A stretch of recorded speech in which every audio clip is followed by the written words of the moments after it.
Hi, my name is Sandra, host of Boss Lady Live, where I come to you every Monday night with experts to discuss issues of crime and violence, love and relationships, health and wellness, various different topics that affect us right here in Jamaica.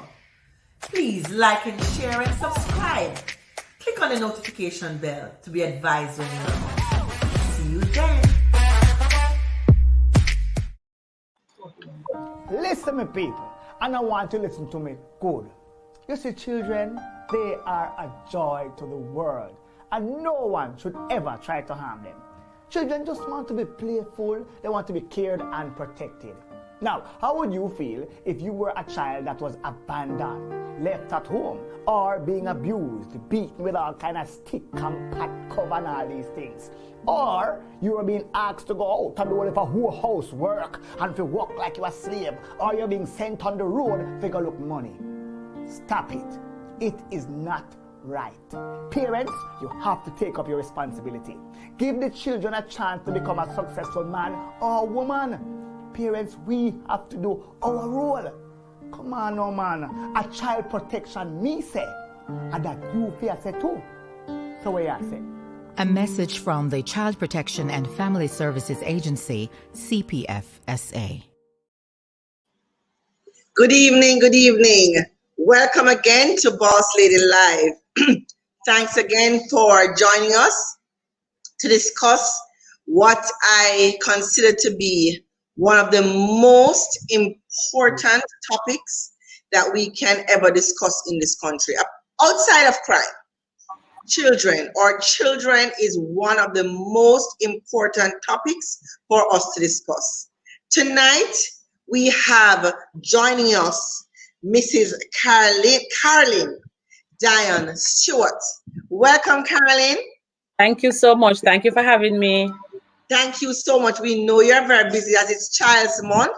I know you're very busy, so I really am deeply grateful for you to eke out a little bit of your time to spend with us tonight to have this very burning discussion. So let me introduce my guest tonight. Well, for those who don't know me, I am Sandra, CEO of Totally Male, and I have this program, Boss Lady Live, to really discuss current affairs that's happening that affect us in Jamaica. And so this evening, like any other evening, we are discussing topical issues. Are we doing enough to protect our children? And to discuss that with us to this evening, we have Carolyn Dan Stewart. She has been employed with the Children Protection and Family Services Agency since 2005. She is the regional director for the Northeast region. This includes the parishes of St. Mary, St. Anne, and Portland. Prior to her appointment with the CPFSA, Mrs. Stewart spent 10 years working as an educator with the Ministry of Education. Mrs. Stewart is the proud mother of two handsome sons, Christopher and Dominic, and an adorable baby girl, Kalia. Mrs. Carolyn Stewart is an esteemed Shortwoodite. I like that name. She obtained a diploma in primary education with a focus on advanced reading at this institution. She continued her education at the University of the West Indies, where she read for her bachelor's in education. She walked away with first-class honors, majoring in managing learning difficulties. She is also a recipient of the University of the West Indies Leadership Award. Mrs. Stewart completed her master's degree at the University of the West Indies in education, her focus this time being educational psychology. Mrs. Stewart also pursued a postgraduate diploma at the Management Institute for National Development, that's mine, in public sector senior management. Sorry, I don't know. It's raining on my phone. Sorry. Sorry, my apologies. Let me pick up. Yes. She has completed studies in various aspects of child protection, the most recent being civil aspects for child abduction with Inter-American Children's Institute. Mrs. Stewart is driven by her genuine love for people, but is specifically drawn to the youth. She is an advocate for their social welfare and holistic growth and development. You have done a lot of studies. You have obviously put a lot of time and energy and effort into the work that you do. Welcome, welcome, welcome. We're so happy to have you. Thank you so much. Thank you so much for having me. It is my absolute pleasure to be with you tonight.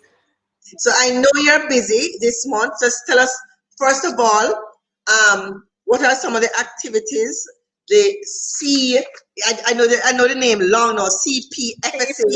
Yes. Has planned for this month.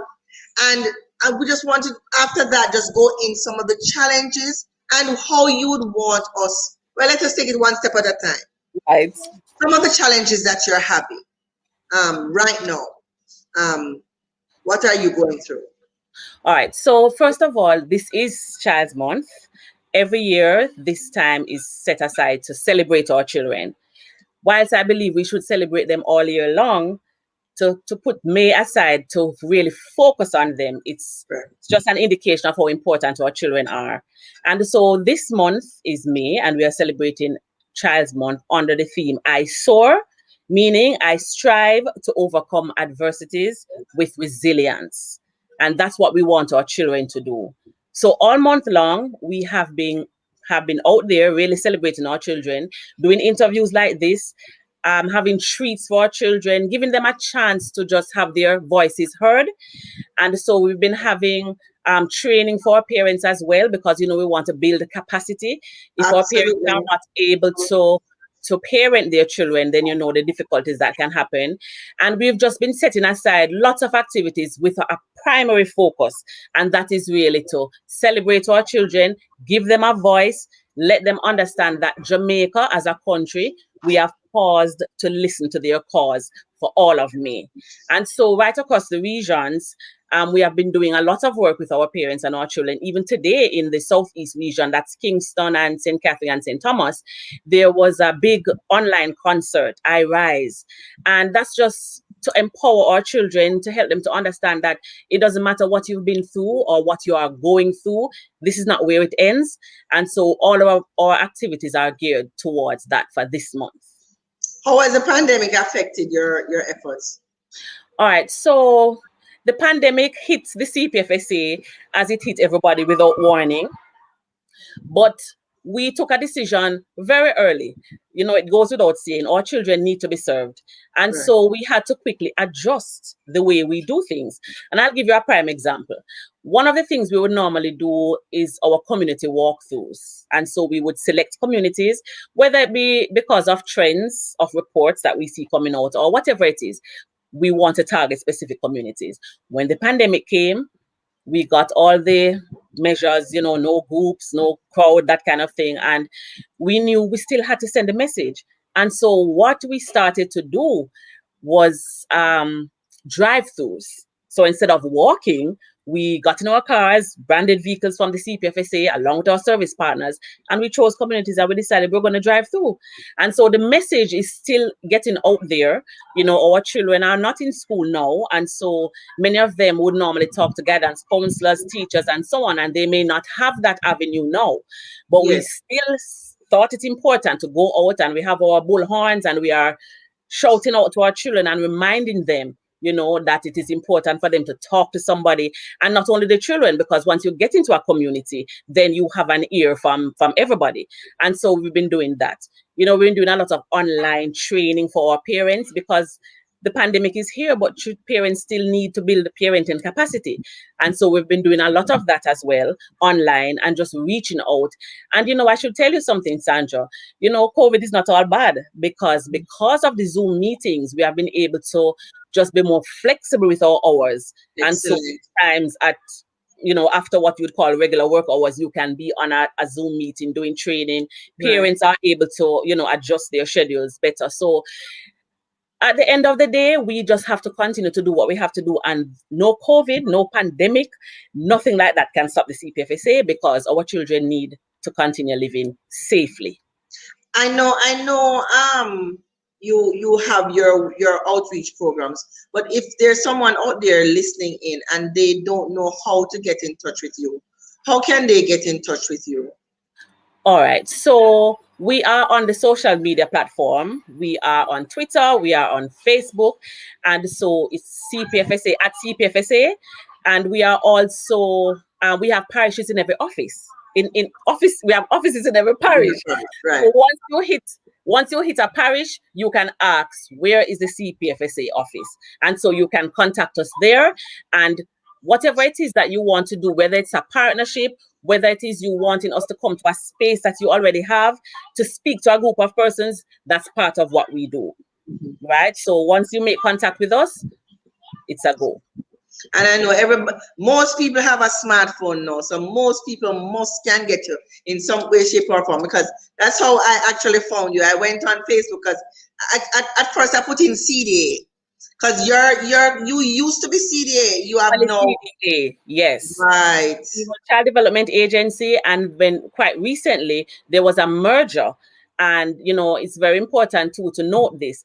The merger happened between the Child Development Agency and the Office of the Children's Registry. And, you know, we need to speak a little bit about them as well. Right. And so we have amalgamated, we have come together, and it has now formed the Child Protection and Family Services Agency. So the National Children's Registry, which is what it is now called, it is the single repository in Jamaica to appreciate reports of abuse or the suspicion of abuse for children. So that is where everybody needs to get to make a report on child abuse. Okay, no, go over that again. All right. If someone is going through something, yes. What is the procedure?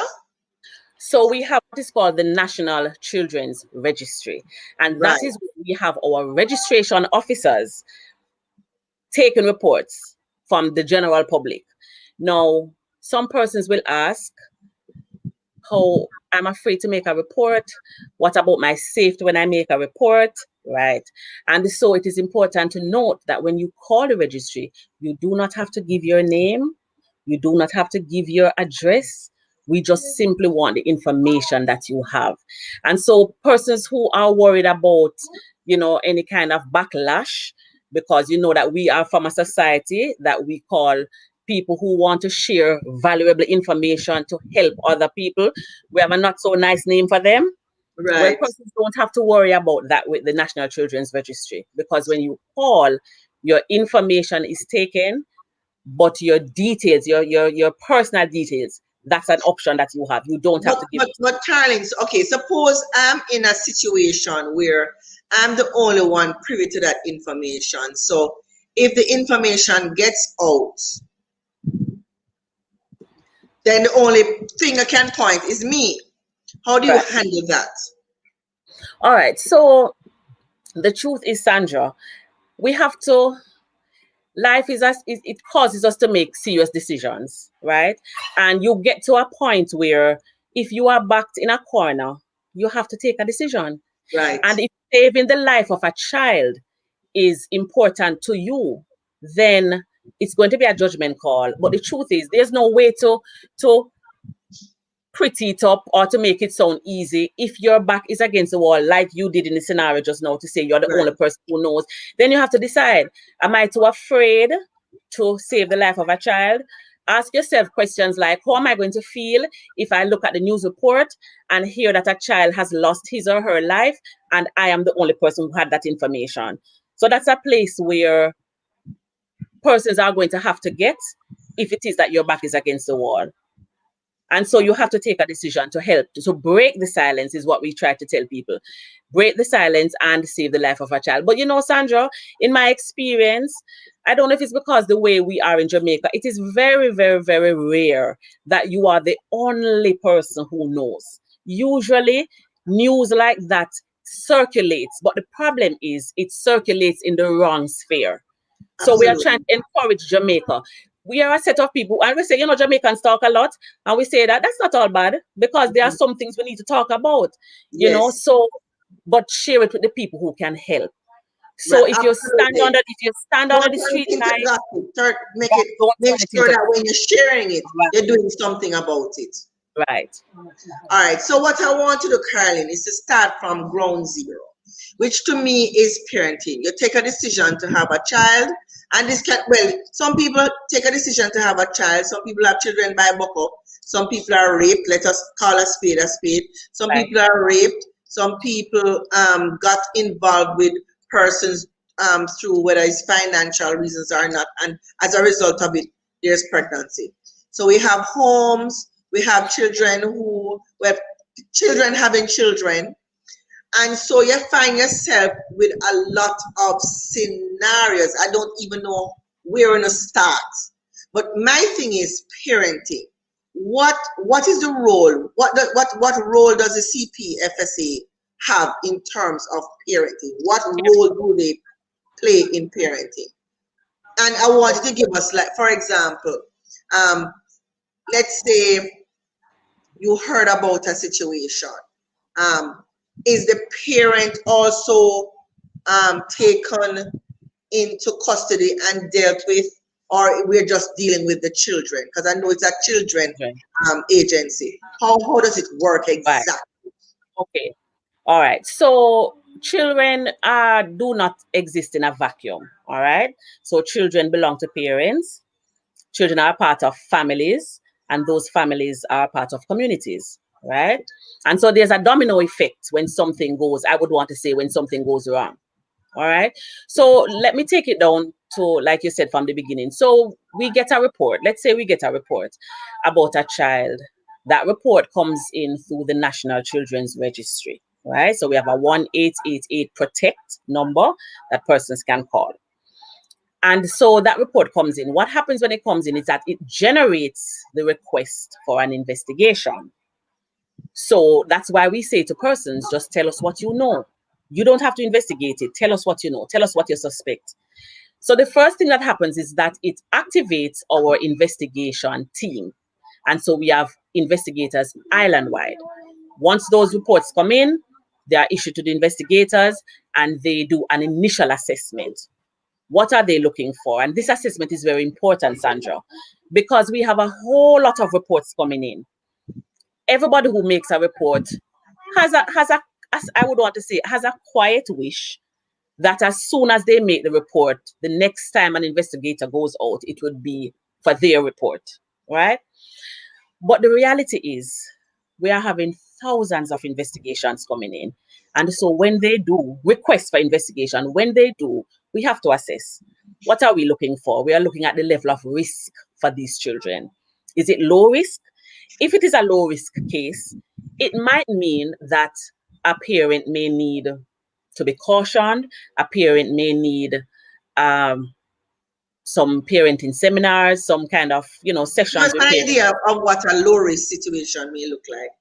Okay, so we may get a call to say it might be a parent themselves who is reporting, or it might be a community member or somebody might be reporting to say, oh, this child is the behavior, they're not behaving themselves. They're answering mommy when mommy speaks. They don't want to abide by household rules, those kinds of things, right? And so we're going to address all the issues that come. Yes. But let's say on that very same day, Sandra, we get another call, another report. Every report is important. I don't want to downplay that. Right. But this one report now says that, let's say school is in session, and a parent would say, a teacher would report to say, where I've not seen a child for a whole month, child has not come to school, that it rings a little louder bell than a child answering back when you give them instructions. All right. And then there's a third scenario where you get a call that there is a crying, non-stop crying of what sounds like an infant, and that has been happening since 12 o'clock last night. Right. So those three reports come, and when you do the assessment, even without training in social work or anything, that there is one that you must have an immediate response to. Absolutely. Right. So pretty much that's what happens when the reports come. An assessment is done and we decide where we need to run to now. Okay. Now, that last scenario that I spoke about would be high risk, very high risk, right? Any report that we receive that suggests that that child is not safe in that space for even one more hour is high risk. And Right. those cases warrant what we would call immediate removal. The child is removed and whatever needs to be done is done to secure a space for the child, to make sure this child is safe, right? Now, I want to explain, Sandra, that not all reports that we get is going to warrant a removal, because the low risk and the medium risks will need other intervention. And I Right. want to put that out there because sometimes when the public does not understand how we operate, they may see that there is no removal and then they walk away thinking the agency has done nothing, right? No, removal is a last resort because a family is the place for a child. And so if it is that when we do, and we are trained, and when we do our assessment, if it is that the child can stay in the household and with support from the CPFSA, we can help to sort some of the issues, then that approach is taken. But if it is that the risk is too great for us to even try to see what can happen, we're not taking any risks when it comes to the children in terms of the high risk cases. So those children would be removed if it is that urgent. All right. So you go in, you make your assessment.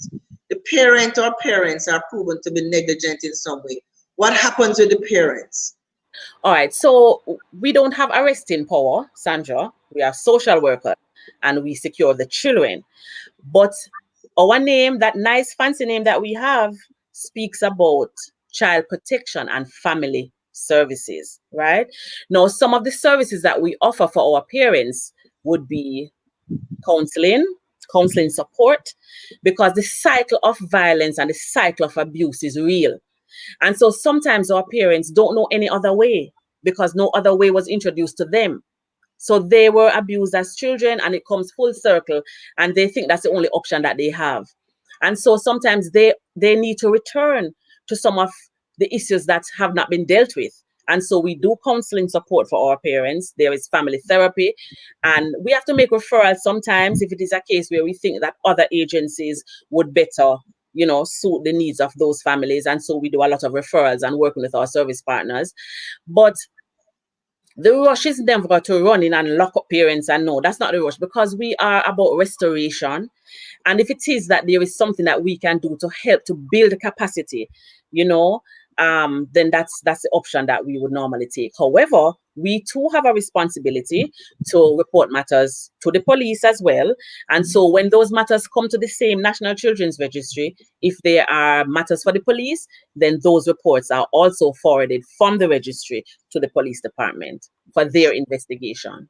All right. So we're talking about children who are in the home. What about the children on the street? Because every day that I drive, whether it's wiping my car glass or just begging money on the roadside, you go to the bank, you don't have no peace.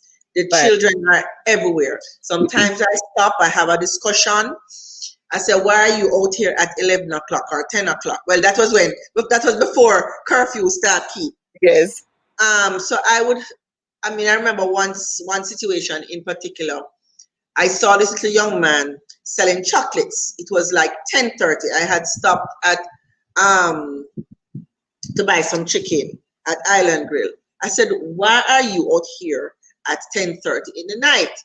He says his father is down a market and I'm out here trying to make money for him lunch money tomorrow. I said, where your mother? She gone away.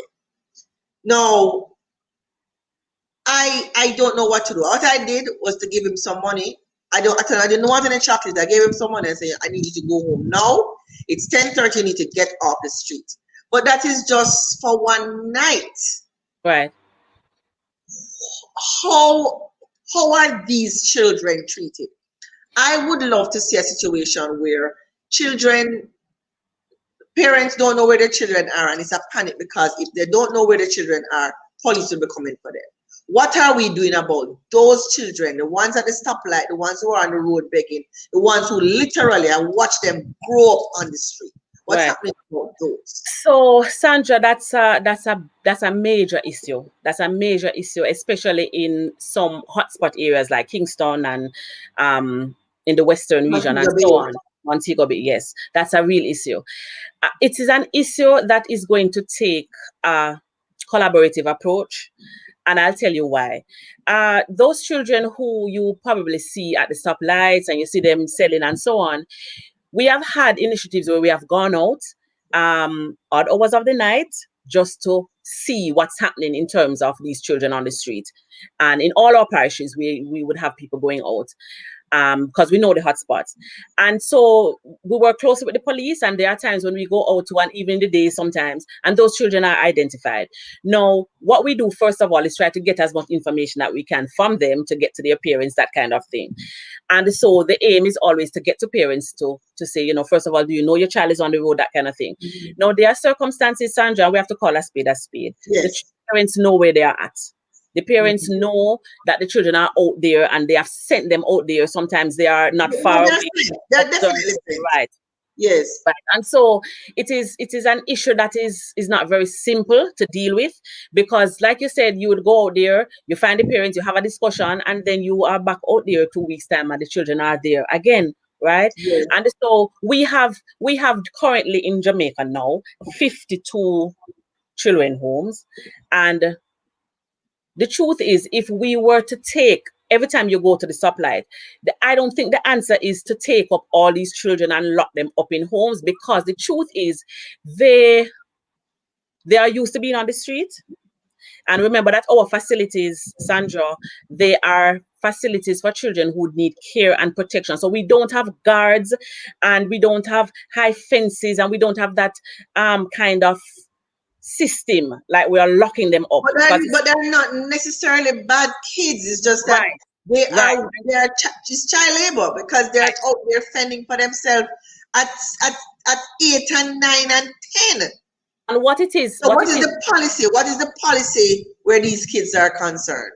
What it is too is a bigger issue, because when you have the conversation with the parents, then you realize, oh, we are unemployed, we don't have anything to eat, there are other children. So it's a huge issue. And when you look at it, you have to look at how all the players are going to come together now to determine what's going to happen. Because these parents who don't work, unless you literally stand over them and watch them, what's going to prevent them from sending their children out again, you know, after you have dealt with an intervention? So sometimes we find the parents, sometimes, for example, the parents are living in another parish, because I've seen that happen in my region. And so you find children who are on the road, and when you make the contact, they respond well to you. They said, yes, we're going to do the parenting sessions, that kind of thing. The children are reunited. But then again, when you look at the bigger issue, they are still unemployed. They still don't have an income, and they are always going to use these children as an option. So I'm saying to just take them up and keep them safe for 1 night or 2 nights, that's not going to solve the issue, right? So I'm thinking that all of us have to come to the table. All the players have to sit to determine, how are we going to help these parents to be self-sufficient? How are we going to help these parents to be self-sufficient so that they can actually make a living, and so provide for their children, and shift the paradigm where it is a child who has to go on the street and has to fend for a smaller brother or a smaller sister, and a parent who probably is disabled, or a parent who, for whatever reason, is not able to provide for their family. So that's a conversation that can't end, that we have to have with all the players at the table. It is for me, it's a vexing issue, because some of them are so bright. I mean, I've spoken to many. But I don't know. I feel hopeless, helpless, because they're not homeless. They live somewhere. They have parents, but it's just that the parents are using them to earn. But I'm happy that you said that, because is there a policy in terms of government that looks over these children in terms of child labor and all of it? Is there a policy in place? Well, the Child Care and Protection Act speaks about child labor. And it clearly states that no child under 13 should be doing any kind of work at all. Children between 13 and 15 can do light work, and it stipulates what light work is. What it means. Should not interfere with school, should not have anything to do with environments that are risky for their health, that kind of thing. And so if you are working as a child under 13, you are in definite breach. So there is this it does speak to it. But the thing is, there's, because of the financial situation, there's not much that we can do, you think? I'm never ever going to get to a place where I say there's not much that we can do, because we have to do something. It's just that we have to look at all the contributing factors. And if we have a situation where parents are not able to get an income, right? And meaning disabled. Go again? Meaning disabled, or just... Yeah. Whatever it is that causes you not to be able to have an income, that's always going to be an issue, right? Yeah. And so there are other agencies, other government partners, that the Ministry of Labor and Social Security, those partners who will have to come to decide, okay, how are we going to provide opportunities for parents and families that can cause parents to be in better positions to care for their children? Because like you said, these children are not homeless. They're not. But there are parents, but it's just that the circumstances and the conditions and the economic situation in the families drive them to use that as an option, which is very unfortunate. Is there anything we can do? We as a general public, and anything more we can do? I think we have to be, like you spoke, very aware of the circumstances. We have to consider who to have the conversation with, like how you're saying to me, what can we do? Yeah. One of the things that we have to do is it cannot become our norm. Right. It cannot be that we become so used to it. And when I say that, I'm speaking to every Jamaican. It cannot be so, we can't get accustomed to going to the stoplight and seeing the children until it stops bothering us. It has to continue to bother us. And if it bothers us in our private space, we'll reach out the way you are reaching out now. Yes. And I think that's what needs to happen. And I think we are going to move towards a bad direction if we get tired of talking about it, because the response is so slow. Because sometimes the response to these national issues can be slow. But Sandra, we can't get tired of talking about it. We can't get tired of advocating for the children's rights. And we have to be frank.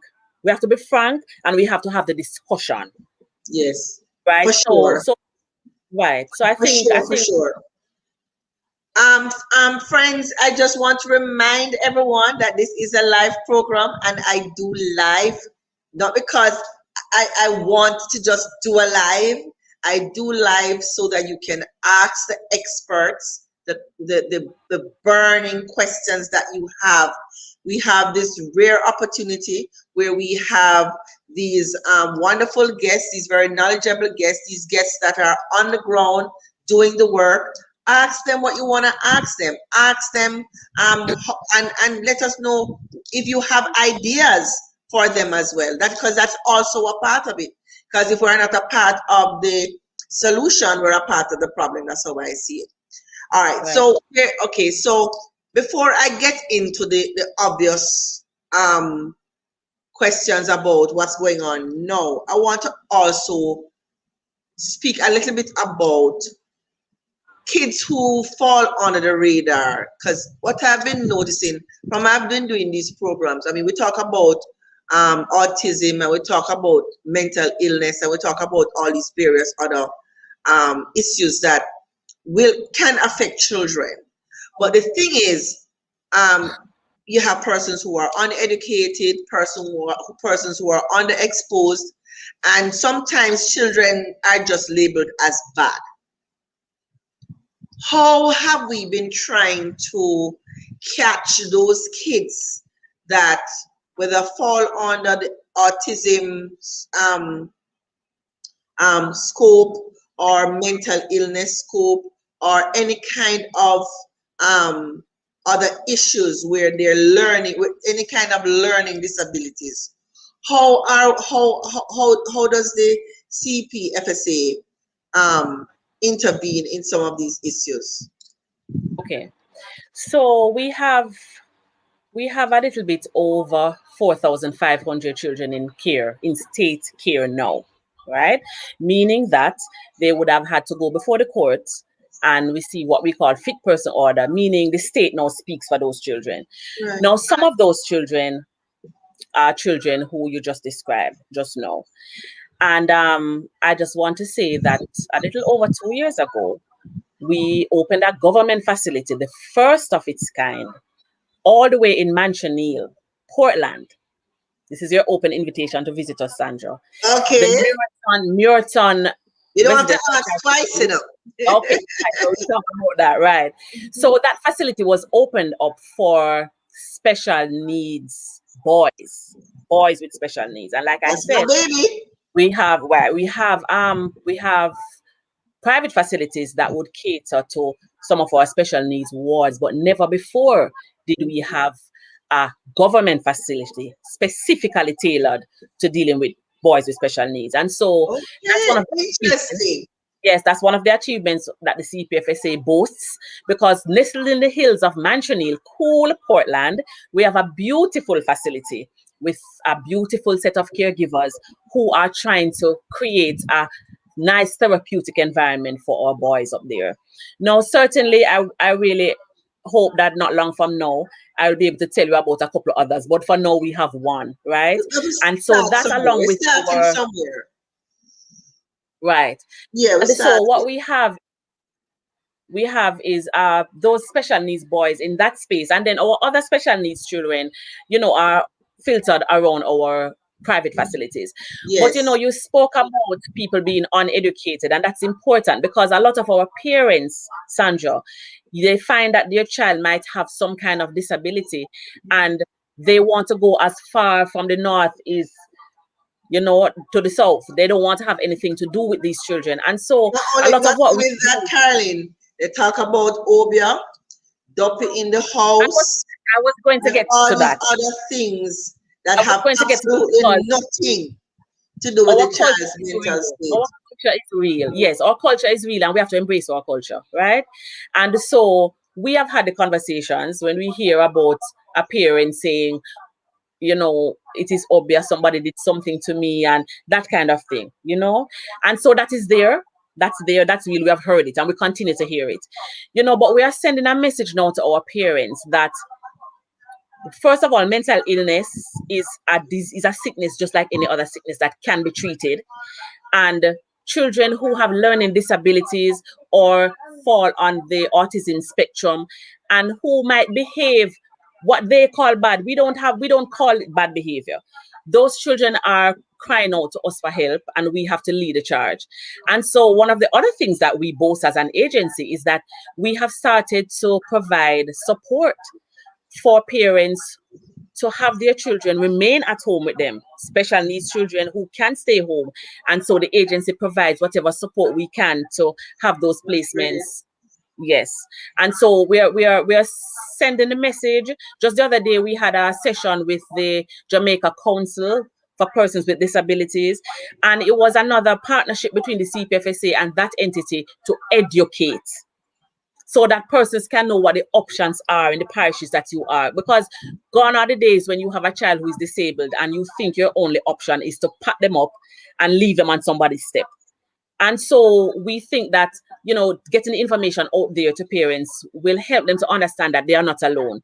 And so there are support groups out there for parents who will know that it's not just me who has a child who is disabled, you know. But the truth is, no matter how good we do, you're still going to have some of those children who will actually have to come into state care. And so we try to make sure that we offer them the very best kind of therapeutic intervention with caregivers who are so committed, you know, to come and work with those children and help to make them be their best version of themselves. Can I, okay, so if it is that a child is sent to a school and the teacher notices that the child is not learning as they should? Is it the responsibility of the teacher to know, pass on the information apart to the parent? Let's say that they pass on the information to the parent and the parent does nothing.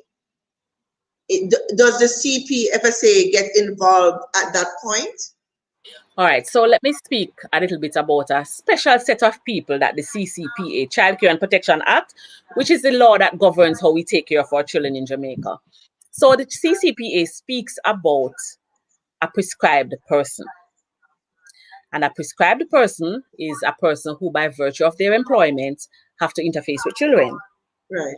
So teachers and doctors and social workers, whoever you are, if your job entails interacting with children, then you are a prescribed person. You don't get to choose. That's what you are. Now, by law, you are mandated to report any incident, any case that suggests that a child may be at risk. You don't have a choice. Now, when I spoke earlier about persons being able to call and not leave their name, and we are prescribed persons and we don't have that latitude. We don't have that opportunity to decide whether or not, in fact, it is safer for you as a prescribed person to ensure that you make that report. And that when you make a report to the National Children's Registry, you get a reference number as proof that as a prescribed person, you did your duty. Because if that case comes back up years from now, and there is any proof at all that as a prescribed person, you had the information and did not do what the CCPA dictates, then it means that you are going to be visiting the court, you're going to be having harsh discussions with the judge, and at the end of that, you may walk away having to do 6 months in prison, or you may have to walk away. Or you or you may have to pay 500,000. But what I like most is a combination where you pay the money and you still do the time. And so as prescribed persons, we don't get to choose. Now, sometimes, Sandra, even prescribed persons approach us to say, oh, I know I'm a guidance counselor, I know, but I'm still afraid. And, I always say to them, I understand what you're saying, but can a doctor be afraid of blood? Or can police officers be afraid to apprehend those who break the law? Yeah. It comes with the territory. So yes, so the answer to your question is yes. As a teacher, you can have a discussion with the parents, but you are obligated to make a report to the National Children's Registry as a prescribed person. Now, we have had some difficulties too, Sandra, because there are a lot of parents who are not ready to embrace even the thought that a child might be having a learning difficulty or some kind of mental issue. But again, it comes back to educating parents. It is out of fear sometimes that we respond. And so when those opportunities, I call it opportunities, when they come, it's an opportunity to sit somebody down and share information and tell them how you can help them. And so, yes, the reports have to be made, but short on the heels of the report is the intervention that as an agency we try to see, how can we empower this mommy or empower this daddy so that at the end of the day, we serve the best interest of every Jamaican child. Because that's why we're having this conversation, trying to see Absolutely. And I see where you have several messages. I know because everybody's online now, you have several messages. So I'm going to play one more of your messages that you have out there for the public. Every child deserves protection. All children have the right to be protected. They have the right to survive, to be safe, to belong, to be heard, to receive adequate care, and to grow up in an environment that is protected. As parents and adults, we have the responsibility to ensure that they are fully protected so that they can survive, grow, learn, and develop their fullest potential. Will you help to protect Jamaica's children? Please help to protect our children. A message from the Child Protection and Family Services Agency, CPFSA. Awesome. So let us get to know the challenges that we are seeing now, the violence, the rape that's going on. I mean, I know because it's in-house, it's so hard, it's so difficult to catch before it actually happens. I don't even know what to say. How do we start this conversation? I leave that to you. All right. So So a lot of our children are hurt and are being hurt, right? And that's the truth. And I appreciate the opportunity to have a frank discussion with you, Sandra. And so we have to look at what I would want to call them triggers are. What are the triggers, and how do you know when something is off with a child? And so one of the first things we have to do is we have to know our children. We have to know our children. We have to know, each of us have to know our own personal children. And then we have to know what the healthy child looks like. Absolutely. Then we extend it beyond just the boundaries of your household. Because yes, you have your children and you know your children, but you interface with children all the time. So how do you know what are the triggers? What about a child could tell you that something might be wrong? Right? And so we have to have that thirst to at least know what the signs are, right? And so we have to know our children, and we have to get our children to trust us, because our children will talk to us if they feel safe, Right. and if they feel like they are not going to be judged, and if they feel like they can depend on us to give them good, sound advice. Now, I know you didn't ask me about gangs, but I want to mention here that a lot of our leave that to you, ma'am. Leave that to you, because you're on the ground, so you can steer where the challenges are. Right. A lot of our children end up in gangs. And why do they end up in gangs? Because a set of persons, for their own selfish needs, have allowed the children to feel safe in a space. And so when you come in our space, you are respected, because we are glad to see you and we knock off your face and we give you a nice name and we celebrate your arrival. And so when they go to these spaces where they have these gangs and these dons and so on, they feel safe, they feel wanted, they feel needed, they feel appreciated, they feel valued. So how about the Jamaican with high values and standards? All of us deciding to create this similar space for the Jamaican child, not in a gang space, not because I'm handing you a gun, because I am saying to you, you belong here. And so we have to create that kind of community, right? Because mentorship. Right. So we are in our household, and you can control what you do for your children, but then my children have to go through the door. And when they go through the door, they step into a community who I would want to have similar values, but it's something that we have to work on, right? And so we have to know what the healthy Jamaican child looks like. And we also have to know what it is we want for our healthy Jamaican child, right? And so that's the first thing. And then the next thing we have to do is we have to create avenues for our children to talk to us. So either they are going to talk to mommy and daddy, but what if they are not comfortable with mommy and daddy? They can talk to the guidance counselor. When they go to church, do I have a Sunday school teacher who I can trust, that I can speak with? Any place that a child interfaces with an adult should be a safe zone, should be an opportunity for you to unleash if you're not comfortable. And I think what has started to happen, unfortunately, is that those safe spaces have gradually over time, for whatever reason, decreased. It has become less. And so some of our children who want to cry out perhaps don't have a space to cry out. And so we have to get back on the ground, and we have to build from the bottom up again to say, this is how we're going to make sure that as a community, when a child goes down to the football field or goes in their own comfortable space, what kind of interactions do they have there? What kind of lessons? What kind of mentorship, like you said?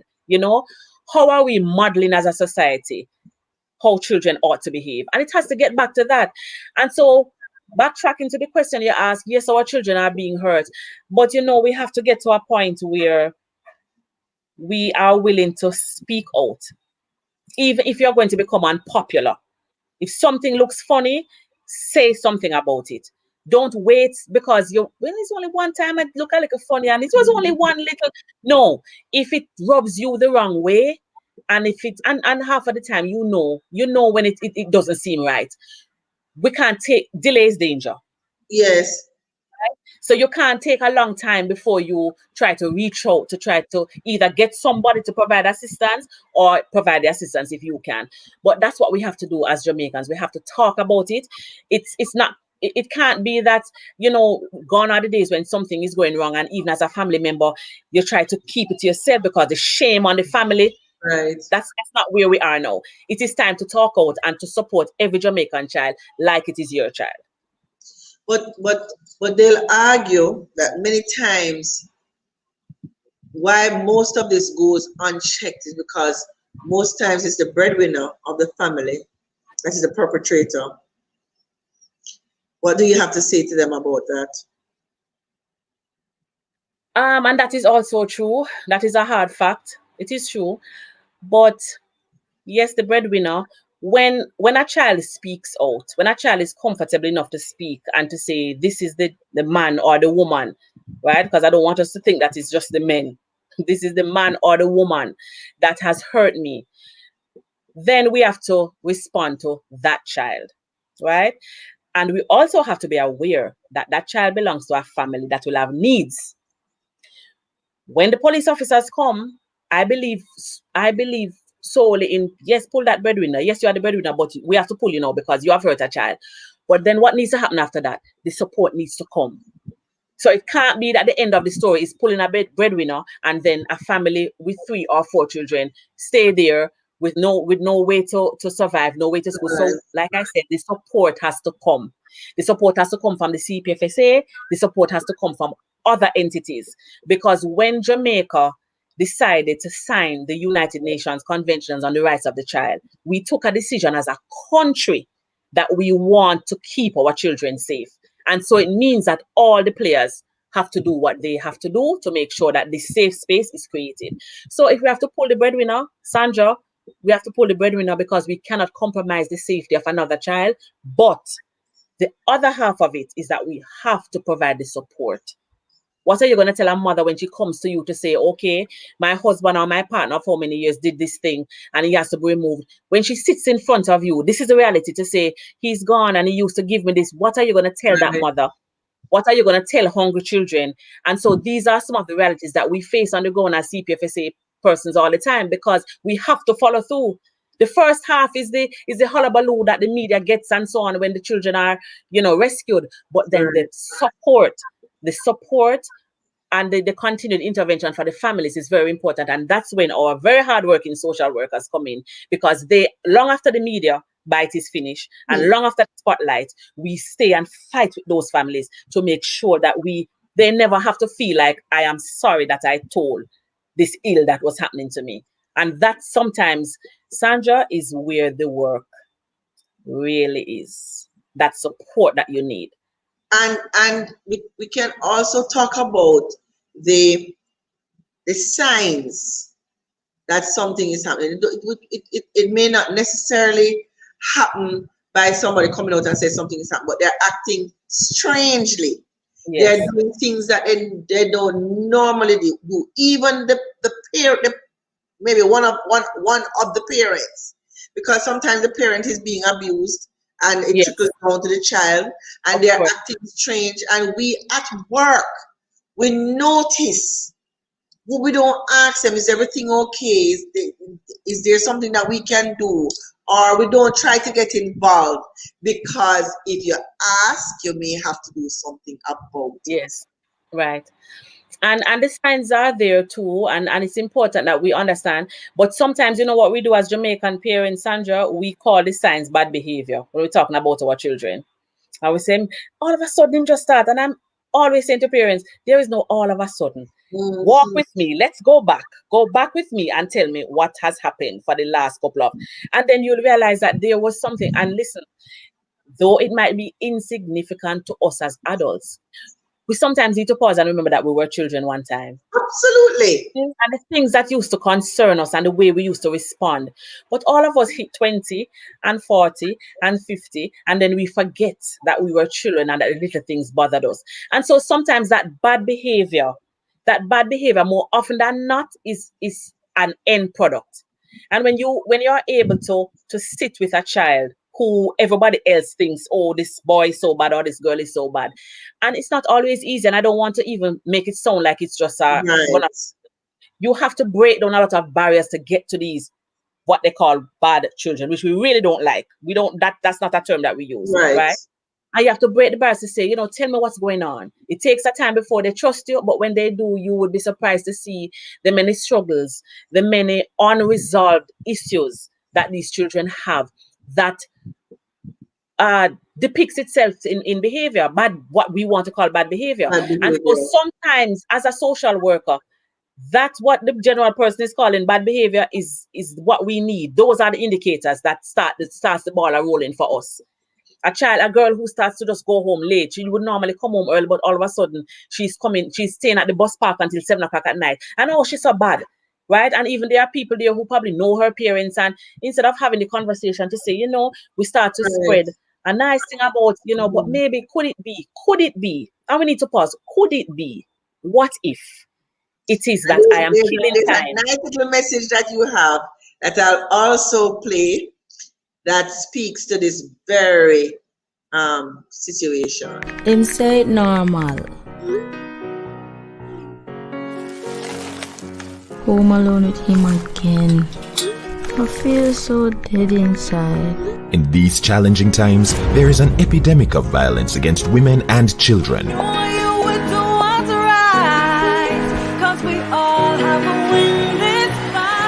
Child sex abuse. If you see it, hear it, report it. Call 888-PROTECT. For the children. And that's what a lot of children are going through now and facing during this pandemic. So what can we do if there's no room? So we want to remind the children, Sandra, that they can self-report. So you are home and you're not able to speak to your guidance counselor, you're not able to speak to your best friend, you're not able to speak to your teacher. You can self-report. So you can call the numbers. There's 1-888, but it's 888-PROTECT, and that PROTECT is 776-8328. And we are encouraging the children to call us. You can get a call back. You can text 878-2882. And I hope I'll have an opportunity to go over these numbers before we end the live. Right. Absolutely. But we are asking that children with, then just make the call. Repeat what you just said. You froze for a brief moment. Right. After you said, you hope you'll get an opportunity to repeat what you said after that. Right. So it was just an appeal to the children to say, call and make the report yourself. Luckily, we are in the age of they're smartphones. afraid because that's their only caregiver. Right. Well, that is true. But then again, conversations like this, I hope we have children out here who are listening. And then when we go into the communities too, Sandra, that's part of what we do too, to help. And when we go into the schools as well, to help children to know that it's not just about you reporting and then just being left out in the open, but there is the support. There is the support that you can get. There are other family members. Sometimes when we have to pull a child, it's unfortunate, but we have to do a lot of research to find out, are there any other family members? And there are times when a whole lot of times, family members come forward and the children don't have to be put in a state facility. They live with other family members. We have our foster care program that I must tell you about, where children are allowed to live in family settings because, the family is the ideal place. But because of your circumstances, your biological family is not fit. Our foster care program is one of the programs that allows children who have to be removed from their biological families because of unfortunate circumstances to still live with a family. And some of those children have done so well, right? Living with these persons who have opened their hearts and homes to have children living with them. So there are options. And I think how easy is the process? All right. How difficult? To become a foster parent. All right. So to become a foster parent is not difficult at all. Let me just put that out there. It's not difficult at all. So you can apply at any one of our offices or online to be a foster parent.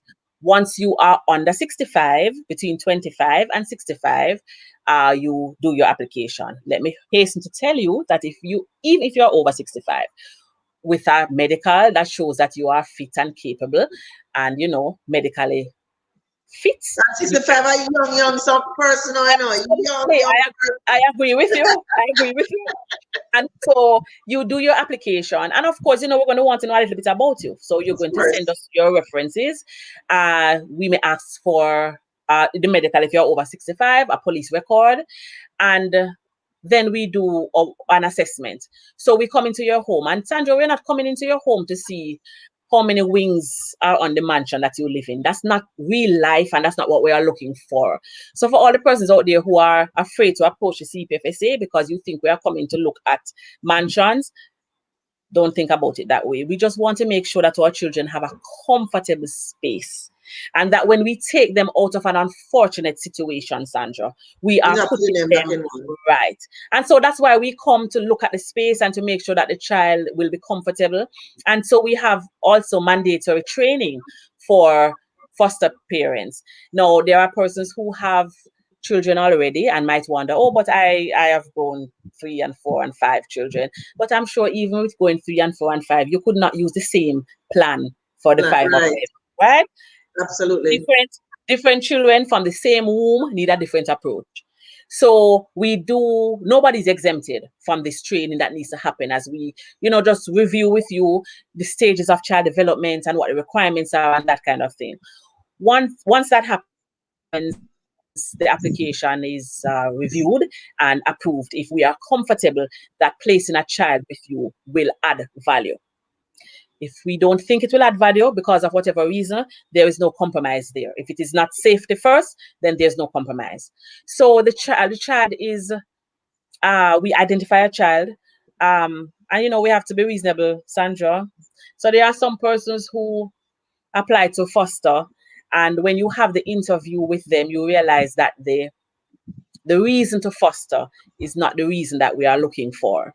Right. So we want persons who want to add. Right. We don't want persons to come to tell us, oh, they are lonely, or I have a farm and I need that's help. Not what foster care is about. And we are putting that out there. We make no apologies for that. Right. That's not why we foster children. Right. And so we introduce a child to this family in stages because it's a shift for the child and it's a shift for the family. So it's not like you're just going to one day walk up with a suitcase. No. So we start with visitations, day visitations. We start with weekends. Sometimes we have our holiday program and so on. And we ease the child into the family when everybody is comfortable, family members and the child. And so that child becomes a foster child. The child has a designated officer who visits the family, announced and unannounced, just to make sure that the standards are being upheld. So I got into all of that to say that for children who worry about whether or not this is the end of the story when I make a report, there are options that will allow you to continue living under circumstances that are safe and nurturing and healthy. Right. What about adoption? All right. So adoption is different from foster care. I'm very happy that you asked me that. So foster care is a temporary, it can be long-term, but it's a temporary placement with a child, with a family. Now, adoption is totally different. Adoption is a legal process, and all parental rights, every last one of them, is transferred to the adopter once that adoption order is granted, right? And so we also monitor adoption. The CPFSA is the place that you come to and apply for a child to have a child adopted and so on. And that process is a little different. There are times when persons walk into the office and they obviously confuse both issues. And so they really want to foster, but they are saying they want to adopt, right? And so we first of all have to discuss what the difference is. But we have children who have been abandoned and who have no parents, or who have parents who are not fit and who have agreed to, sign the consent forms, and those children are available for adoption. I just want to put it out there that not every child who is at ward of the state is available, right?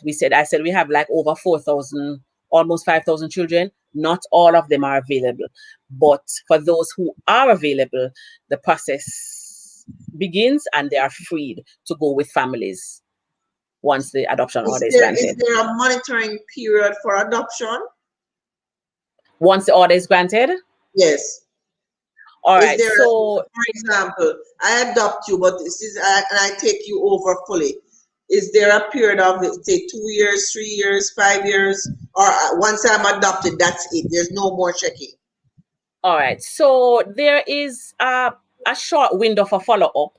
But one of the things that we have to remember, Sandra, is that once you adopt a child, you are the mother or the father, and all the parental rights are transferred to you.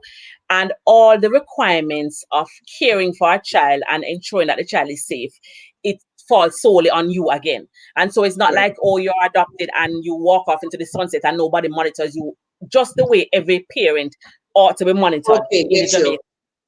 Yes, in the Jamaican space. That is done. But I should tell you though that prior to the adoption, there is supervision of the cases and of the interaction with adopters and that kind of thing to get a good feel. And so that's what you have to present when you go to say, we think that this adoption order can be granted, because all of those things would have been considered. So it's not a blind to get to for us to be adopted. Well, the process is for local adoptions 9 months, 6 to 9 months, with everything being with no issues. But as in anything, there might be hitches here and there. But if all things are go, your adoption should be done anywhere between 6 to 9 months. You said the child can do, just going back a little bit, it just dawned on me. You said a child can self-report. If a child is a minor, do they need any adult to assist them in any way? To make the report? To make the report? Yes.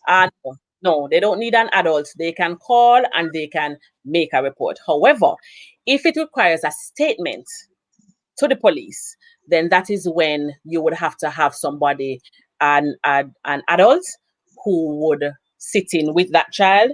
Now, sometimes that's a family member, and there are other times when our social workers have to be the ones who sit in to make sure that, the child gives the information, the way it needs to be given, and speak on the child's behalf if that is necessary. Yes. But to make the initial report, all you need to do is to dial that number and make that report. Okay. Is there anything else? What about persons who live in the States that are interested in adopting a child from Jamaica? Good question. What are the requirements? All right, so it's the same thing in terms of going on our website and downloading the application form. And that application form will ask you for a host of things. Important to note, persons who live overseas who want to adopt have to do what we call a home study. And it has to be done by a licensed social worker in the state that you live.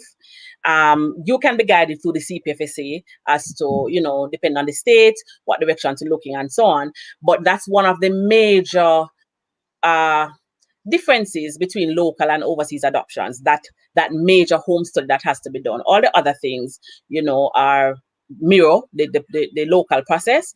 And and so you do your application, you are placed on a list.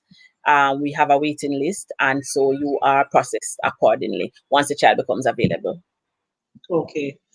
All right. So as we wrap up, I want to ask, I want to know, how can we, as the general public, assist the CPFSA in all that you have to do? And is there anything else that you would like us to know before we wrap? Okay, so the CPFSA has a huge mandate, huge mandate, and I would want to say that the normal individual would wonder how it is that we are able to do what we have to do. But we have some real superheroes on the team at the CPFSA, really committed to, meet up these obstacles every day, but we just decide, no, we have to help Jamaican children. Whatever it takes, we're going to help Jamaican children. And we are often misunderstood sometimes, and sometimes you feel like you have to be constantly defending your position, but I think that we have a set of hard workers. We know our job, we love our job, but I like when conversations like this end this way, when you say, what can we do? Because it reminds us that there are persons out there who understand that child protection has to be a collaborative effort. Absolutely. It's impossible. It's impossible. People say it's cliche to say it takes a village, but that's what it takes, right? And it is impossible for us to even begin to think that as an agency, we can take it on just us. It can't be done. And so partnerships like this, when you reach out and when I'm asked to do conversations like this, it says to me, yes, there's still a light out there with people who know that it takes all of us.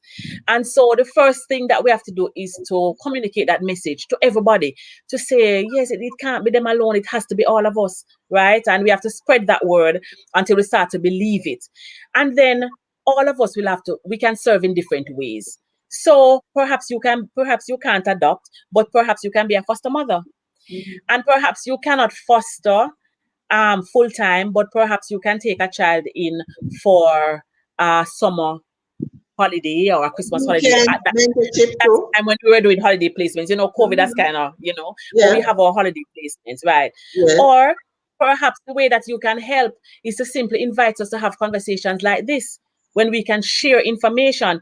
I'm not able to see how many people are on, but I will tell you, because the numbers at the top only tells you what is on YouTube. But I will let you know when I come off. I'll send you the info. Right.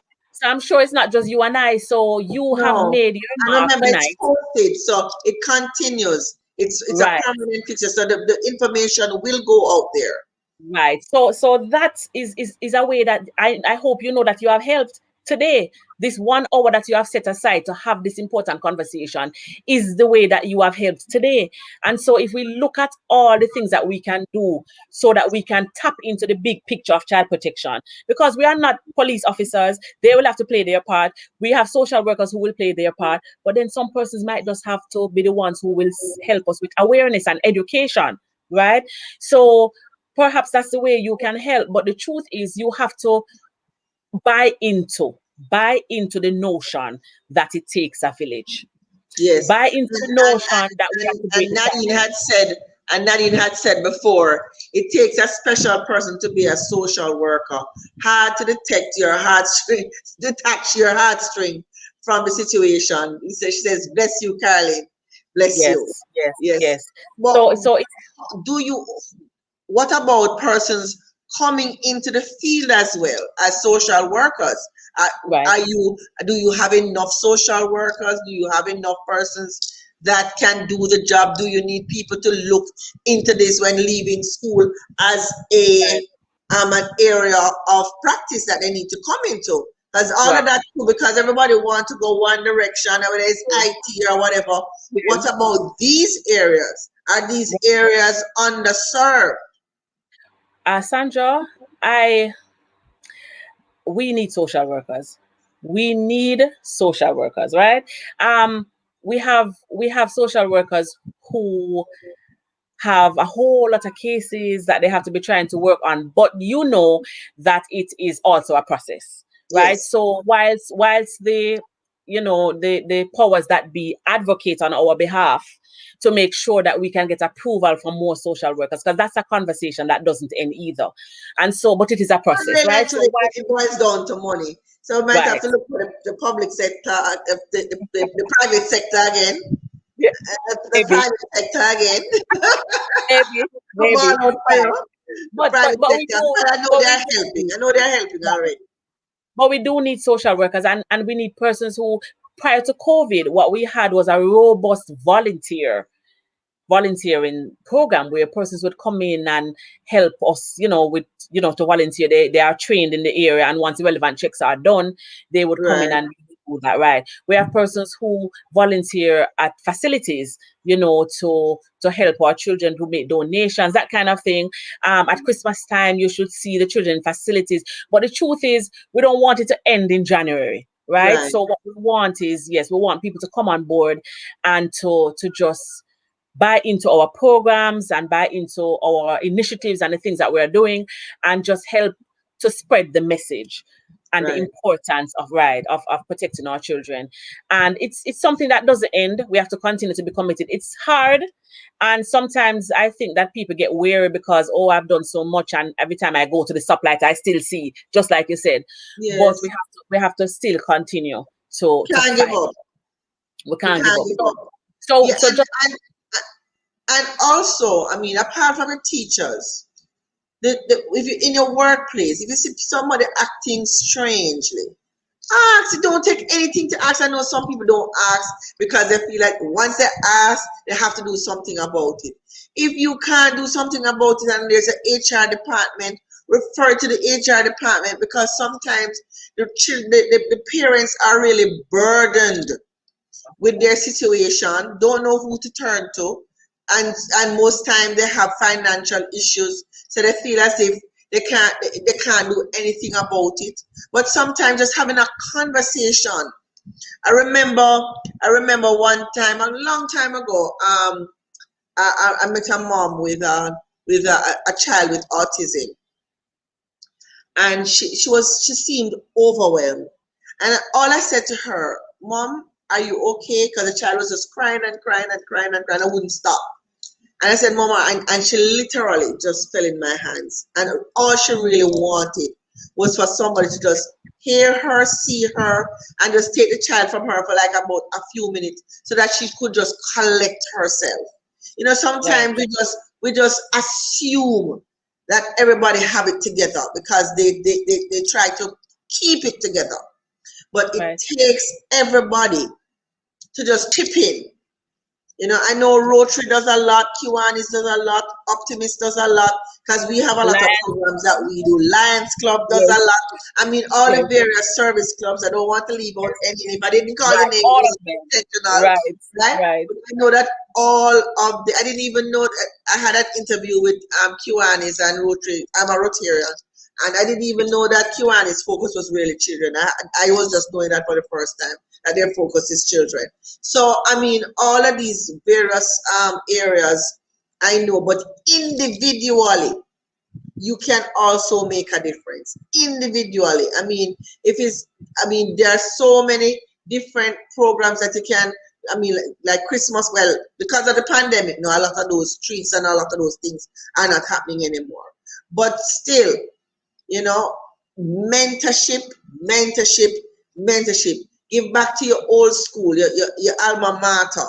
You know, I mean, a lot of the men like to talk about, you know, their school and all of that. But what are they doing in terms of mentorship? It's okay to be at boys' camps and talk about school challenge quiz and all of that. But the individual attention, just to let them know that, you know, they have somebody who they can go to, who they can talk to, who they can have a conversation, who they can share their concerns, who they can even talk about their schoolwork, because many of them can't talk about their schoolwork to their parents because some of their parents are not educated. That's true. Right? So, you know, we can each play our individual roles in all of the children in Jamaica lives. And yes, some of them look bad, but them never born bad. So if each one take one, if each one just take one, and you are not responsible or don't try to control the outcome, because that will mad you. From personal experience, just do what you can. Just do what you can. And if it work, it work. If it don't work, at least you know you tried. You know, just keep on doing it. Just keep, because that's why we're here, in essence. Carlyn, absolutely. I just want to give us the numbers again. Okay. Give us the numbers again. So if you want to make a report, you are going to call 888 protect, and that protect is 776-8328. All right. Or you can also call 908-2132. I have a host of numbers. Please give me just 2 minutes to put those numbers out there. Sure. You can also call from a digital phone 878-2882. If you send a message, you can also get a call back. So if you don't have credit, send please call me. You can get a call back. All right. You can also call from a cell 822-7031. And you can also report at childprotection.gov.jm. Please remember that we are on the social media pages, Twitter, Facebook. Make sure you make those reports. And I just wanted to close by saying, you know, sometimes we're waiting on this big movement to act. And with all the things that you said, you know, if all you can do is to be a good example to the child that is looking on, to the child that is observing you, to the child that looks up to you for whatever reason, if all you can be is a good example to that person, if that's all you can afford to do, then we want you to do that thing. Absolutely. And for the parents, for the parents, we're just asking you to just speak life into your children, affirm your children, speak positivity, and not just parents. If you are privileged, and that's what it is, it's a privilege to interface with a child, a precious child. If you get that privilege, speak life into that child's life. Look for the signs that might indicate that something might be wrong, and then try and get help for that child. Absolutely. Carolyn, I love your passion. I can feel your passion, and I feel your love for the children. And I just want to say thank you for all that you do. Thanks to the CPFSA for all that they do. We know the art at all. And we know it's a lot of work, and we know you can't catch everything. But know that many of us stand behind you. And we will try to do, my village will try to support you as best as we can. We actually, as myself and my Rotarians, were talking about a boys project that we want to get into. So now that you tell me about Portland, I'm going to look into it. I'm going to look at it, and I definitely will pay you a visit, because that's my baby. As you know, I have a company called Totally Meal. So all of my social work that I get involved with directly speaks to males and children. Males in general, but in particular children. Yes. So I just want to say thanks again. Thanks for joining. I'm going to play the last vignette, and I just want to say I wish you all the success in your programs. Support everything in Child's Month. This is Child's Month. If you can do something special for a child or some children this month, make it your point of duty to do so. Thank you. One Jamaica, one people, looking forward to our 2030 vision, where we can all live in a country where we want to raise our children, do business, live a life of prosperity. That's really how I look at it. Because we not leave. We not give up. Thank you so much for having. Thank you so much for having us. And let me just tell you, I speak on behalf of the CPFSA person when we say we thank you. We thank you that you have acknowledged our efforts, and we appreciate the support. Thank you so much for having us. And thank you so much for taking the time out of your busy schedule. Thank you. Bless you. And I have to big up. Gosh, I can't come off my program without, I don't know why her name slipped me in just this minute, because I had picked up the phone. It's help me. It's who told her to call again? Why am I Jamie? I can't. What's her name again? She answered the phone. Yes. Oh, was it Geneva? Jamie. Oh my goodness! Yeah, I know she's supposed to be watching. I want to say thank you to her because she was so helpful. Janice. Oh, Janice. Oh, Janice. Oh, Miss Thank you, Janice. because she was so helpful in directing my path. Because I just went on Facebook, saw the number, called, and said, you know, I really need to speak to somebody, and she directed my path. And in no time, I was put on to you, and it happened. So I just want to say, Janice, thanks a million, have a bigger up, you know, and say thanks. All right, so see you again. Let me just play your last. You're often the first to know, the first to see. In these challenging times, there is an epidemic of violent crime against women and children. They need you more than ever to act quickly, efficiently, with understanding and special care. We know you would do what's right, 'cause we all have We are counting on you. So please, do your best. For the children.